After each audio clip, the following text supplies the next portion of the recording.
So we're going to be doing something a little bit different this time. We're going to still be delving into the psychology of Vander and Silco and what might have happened between them, and a little bit of Felicia. When I was watching these scenes, I couldn't stop from going, there seems to be a little bit more happening than what we actually see. Yeah, okay, I'm starting a rumor. I'm starting a little bit of a rumor.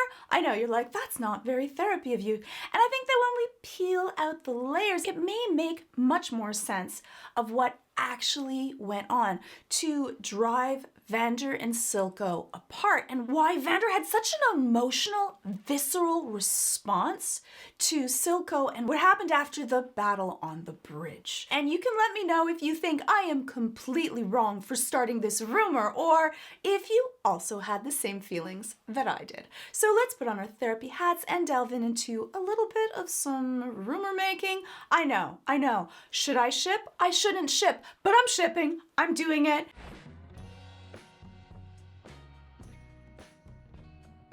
What's the occasion? Can't a lady just be in the mood for a familiar song? Not this lady, and not this song. Come on.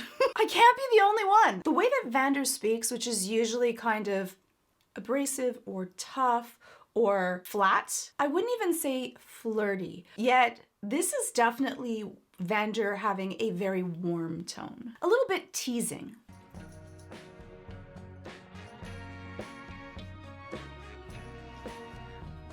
So being a therapist, I read a lot just from body language, the way that people interact.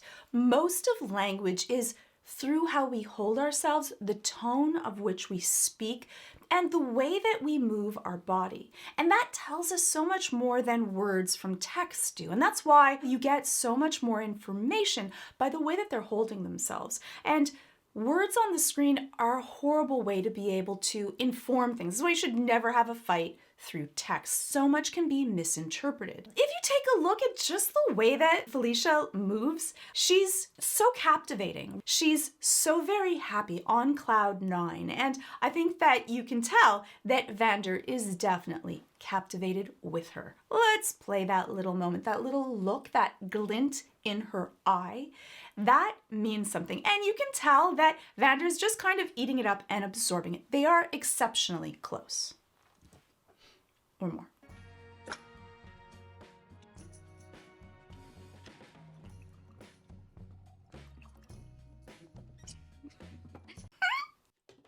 He understood what that little tiny glint in her eye really meant, that happiness. And there's certain people that are feeders. They give off all of this positive energy, and that's actually a currency in conversations and when you're dealing with social groups. Some people give more energy than they take, and that's really, really powerful. It costs nothing. Other people then feel warm and happier because of this person entering the room. And you can tell for Vander, who's someone that's a little bit more toned down, a little bit cynical, Felicia definitely is that light, that happiness that makes the room glow. Now, I'm going to play something that we're going to talk about in a second later, but I want everyone to take a moment and look at the scene and just kind of take in what you see. That's going to come back a little bit later, which I think is a cute little Easter egg that I noticed. And you also see the mirroring that Vander and Felicia do. We mirror people when we really like them, when we're very close, when we're attached to them.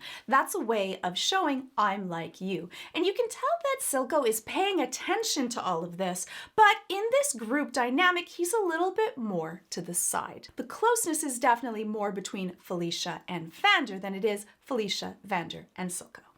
Tonight, a harebrained scheme these two bozos cooked up to turn a dank crack in the earth into a thriving, healthy community. Now, another really cool thing about group dynamics is you can see who people are closest to by who they stand closest to, where their feet point. Their feet usually will point in a standing group situation towards the people that they have more of an alignment to.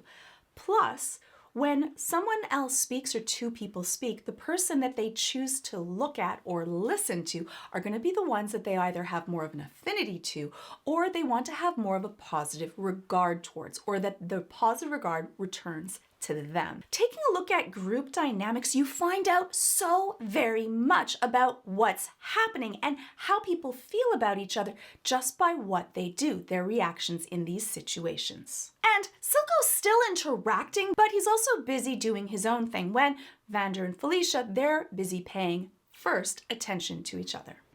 Became a reality. Tonight, eh? You hear that, Bozo 2? We made it. We're done. Oh, you're sadly mistaken. I'm Bozo 1. A night of revelation.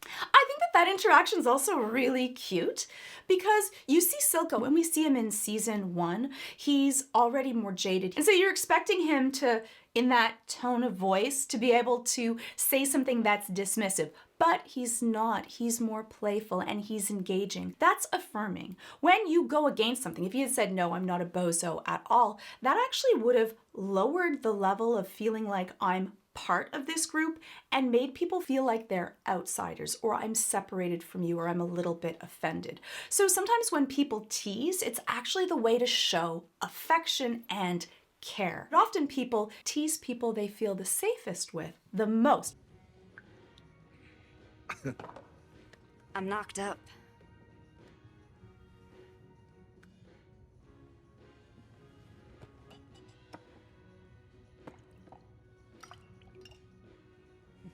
Vander seems really kind of worried about this. It gives a really strong reaction.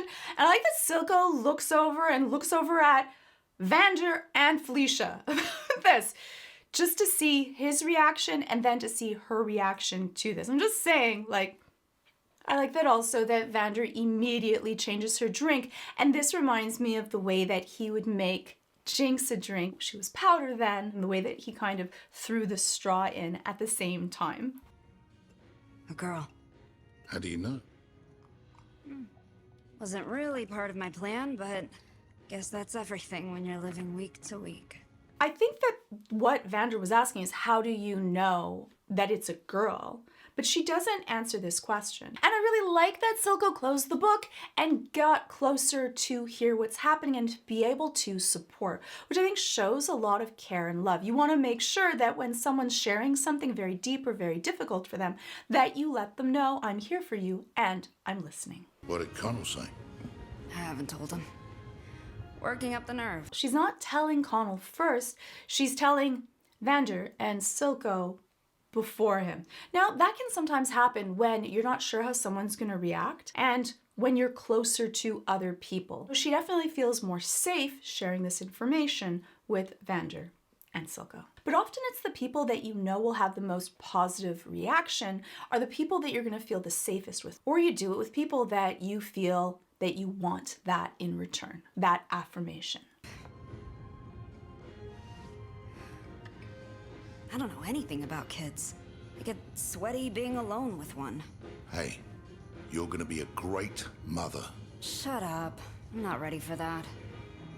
I also love the intensity that Vander looks at her. You can tell that he's really trying to read how is she feeling, taking that in, and what does she need me to say right now? What is she actually worried about? I think that intensity that he gives, especially to Felicia, is also a sign of how much he cares about her. He is genuinely worried and he's taking this seriously. You want to make sure that you understand what is the cup that someone wants to fill. You fill the wrong one, they might react poorly, and you would see that by them pulling back or shutting down, not sharing again. And you can also see Silco looking over at her, which you can tell that he cares about her. This is someone that matters to him. But he doesn't have the same amount of intensity the way that he looks at her. For Silco, he's not looking at her directly. He's looking at her a little bit from the side. Plus, for Felicia, she's looking directly at Vander. So you can already tell that the closest relationship is between Vander and Felicia. I started trying to come up with a name, and it hits me that this one word is a decision she's gonna live with her whole life.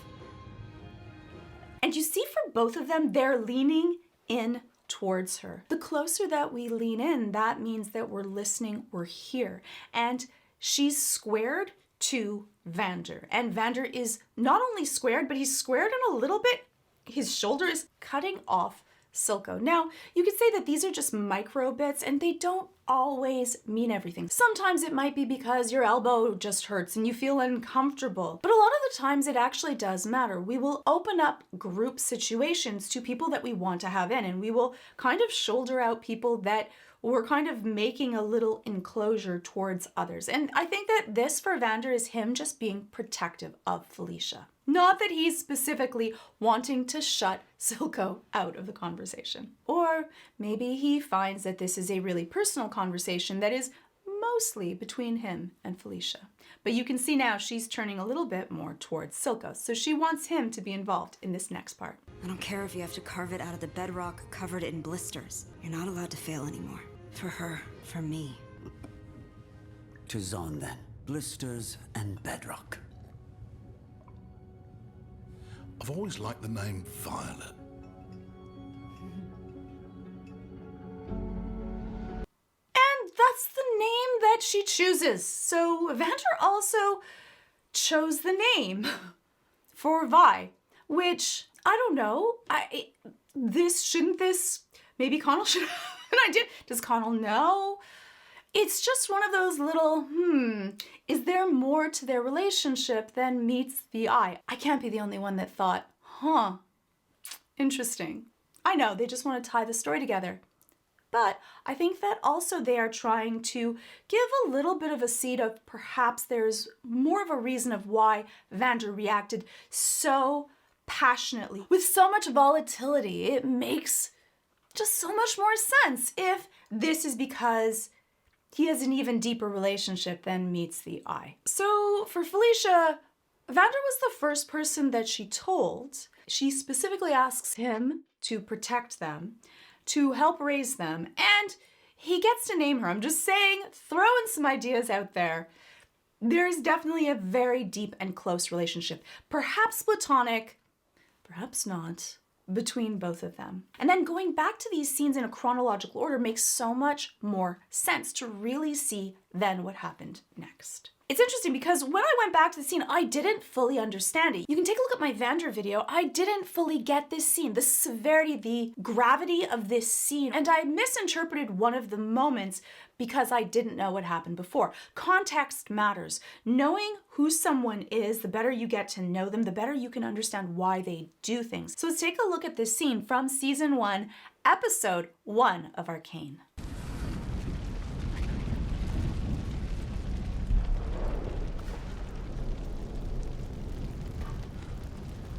Do you see it? Okay, so I think that because I do the cosplays, I pay a lot of attention to what people wear and why. We can take a look at Vander's wrist and what is on it, and now take a look at Vi's necklace. Yes, it is the same. They have a relationship. He's probably her godfather or more. It shows how close they are already. That they definitely have a relationship and they know each other now, even though it's been 7 to 10 years since the last scene that we just saw. When I first interpreted this scene, I misinterpreted it because of that. Not greatly, but a little bit. So let's take a peek.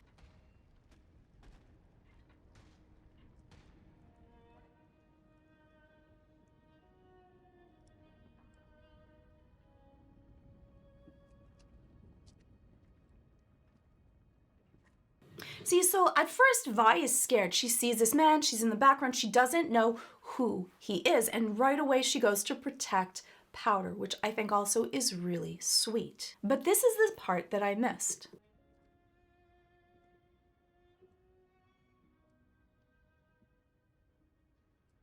You see, at first I thought that she was scared or she was thinking to run away or are there other bad people coming there? I don't know who you are. But that isn't what she's doing. She's non-verbally asking, where are they? That makes so much more sense now. Where are my parents? So if we take a look at it again, Vander looks over to where they are. And there you see that Felicia and Connell are dead.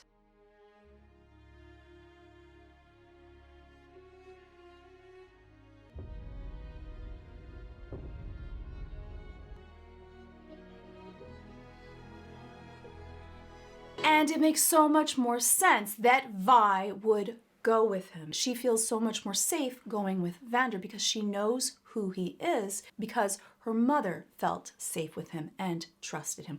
But it also goes into the psychology of why Vander would feel so much guilt and so much anger and leave his gloves there, because he sees himself as being the cause, at least partially, of this war. He's hurt the people that he loves the most and caused the people that he was supposed to protect all of this turmoil. And I'll just say it.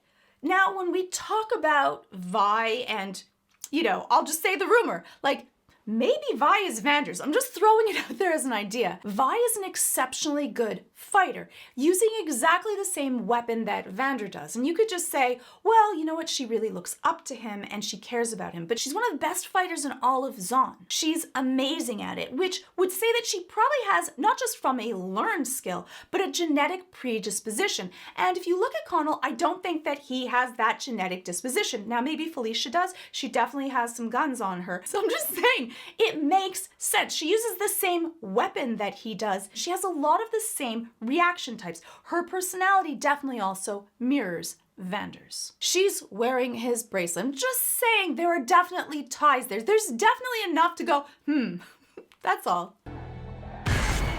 To survive. And all the while this question lingers before you. For that, I thank you, old friend. I found this scene so very shocking when I first saw it. I couldn't really understand, even with the battle on the bridge going so poorly, I still couldn't understand the vitriol that could have happened between Vander and Silco. But now looking back at seeing how close he was with Felicia and her dying and him being there and the guilt that Vander had himself, that projection of putting it all on Silco and wanting to throttle him, again, I understand. Now, a lot of people get really angry at me when I say that I understand. A lot of people think that understanding something means that I am saying it's okay. Those are completely separate. People say that that means that I condone it. That is not at all what I'm saying. The entire thing with psychology is understanding human behavior, abhorrent behavior and good behavior. Understanding it doesn't mean that behavior is okay. Understanding it means an A plus B equals C. I think that not understanding puts you at a disadvantage. Learning to understand behavior and why we do things is how I can help people. And when you're doing this for psychology, you want to do this in a non-judgmental way. This is going to be a soapbox, but I think that that's the problem with society right now, is that we're so quick to judge things when in the end, put into certain situations, most of us would have the capacity to do almost anything. And that understanding, that humility of knowing that we're all human, we're all flawed, we all make mistakes, also increases our level of understanding and empathy. And that's what we often do when we are feeling extreme guilt that is all encompassing, that we can't cope with. We often will project it on to others. And that's what Vander did. He hated himself so much. He was so angry and frustrated with what happened that he fully blamed Silco. Sometimes we're in so much pain that we can't. And that often happens, especially for those that are avoidant. They're also avoidant to their own responsibility in a situation. Silco. I've looked everywhere, but it's clear you don't want to be found. I'm sorry. When she died, I lost my head. I told myself what I did to you was for the greater good, that you deserved it. But the dirt was on both our hands. You know where to find me. Blisters and bedrock. V.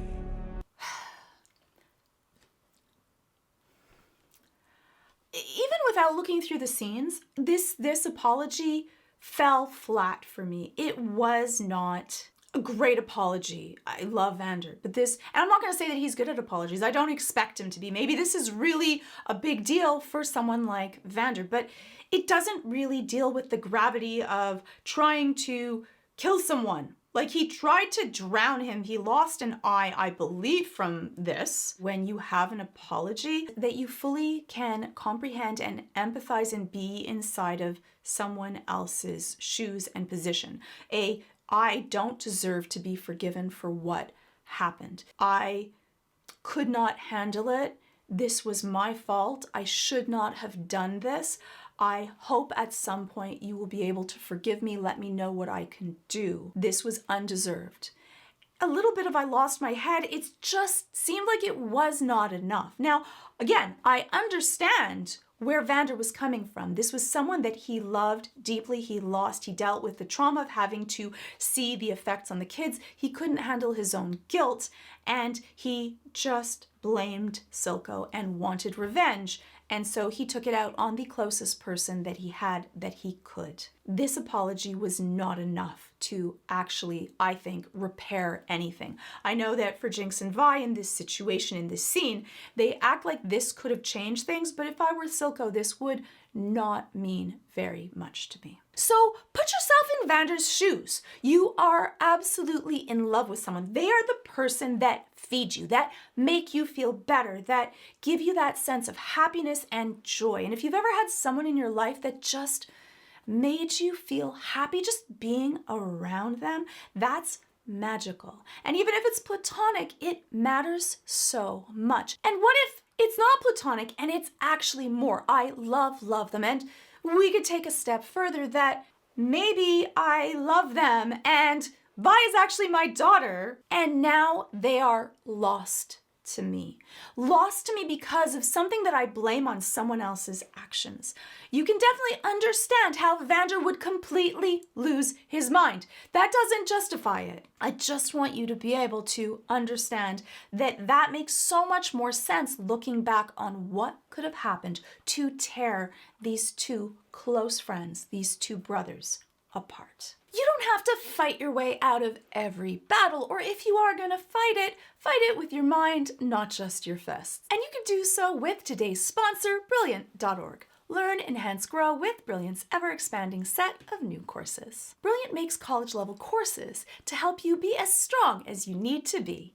Each course is designed for high-velocity learning to help you stay focused and reach your goals, so you won't be the last one to the fight. Brilliant makes learning like a game with fun features that let you challenge yourself and compete with others. So it never gets boring, and we know that when learning is fun and engaging, it makes the knowledge stick better, so you remember more easily and quickly. And Brilliant has thousands of lessons, math, chemistry, physics, engineering, computer science, and many more, with new lessons being added every single month.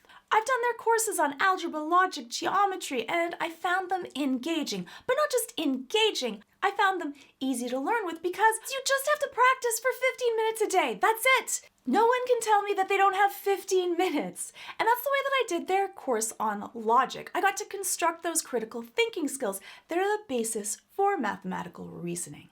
And that makes it fun because it's interactive. And that's the cool part, is that you can cut it into little tiny manageable chunks. And for me, the wonderful part about Brilliant is they have all of these cute animations, and I'm a visual, hands-on learner.